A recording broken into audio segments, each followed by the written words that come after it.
அரிச்சந்திரனையும் பிறவி செய்ய வேண்டும், ஆசான சுடலையும் சேர்த்து பிறவி செய்ய வேண்டும் என்று சொல்லி கண்ணமாக அரணா சொன்னபடி வண்ணமாக அரணா சொன்னபடி அருமையாயோரு வெள்ளி நடத்தினார் வெள்ளி கொள்ளி நடத்தின வெள்ளி கொள்ளி கொள்ளி வளர்த்தார்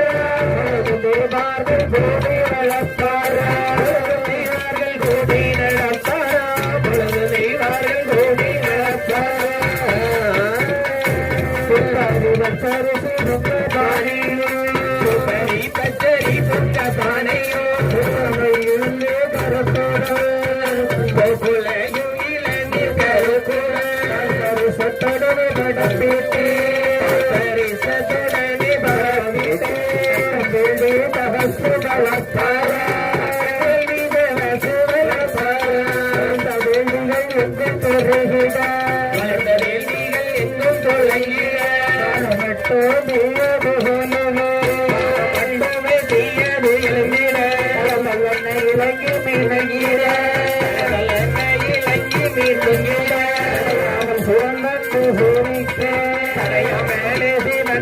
தேவிக்க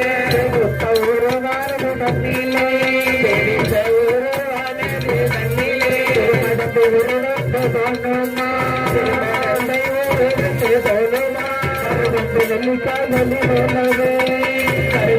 நெல்லிக்காயது போலவே கையோ எடுத்து வளருமா கையோ வளருமா ஒரு தேங்காயது போலவே ஒரு தேங்காயது போலே கண்களோ நட்டிடம் போலவே கண்களோ அட்டியது போலவே பிரம்மராசு சக்தியோ எங்கள் பிரம்மராசு சக்தியோ பிறந்தாலே பிரம்ம சக்தியோடு பேச்சு அம்மனும் தான் பிறந்தார்.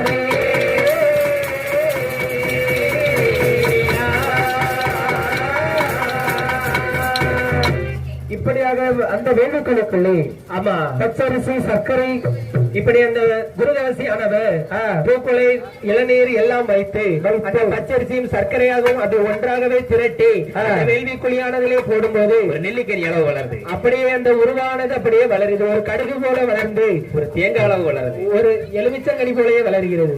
எலுமிச்சங்கனியாக இருந்த அந்த உருவானது ஒரு கொட்டன் தேங்காய் போலவே வளர்கிறது. வளர்ந்து கண் மூக்கு செவி காது கைகால் எல்லாம் முளைக்கிறது. முளைத்த உடனே முதலாக யார் வந்து பிறக்கின்றால் வந்து பிறக்கிறார் தாயான பிரம்மசக்தி அம்மனோட வேட்சி அம்மன் வந்து பிறக்கின்ற காட்டுப்புறத்து காவில் அம்மையானவள் வந்து பிறக்கின்றாள்.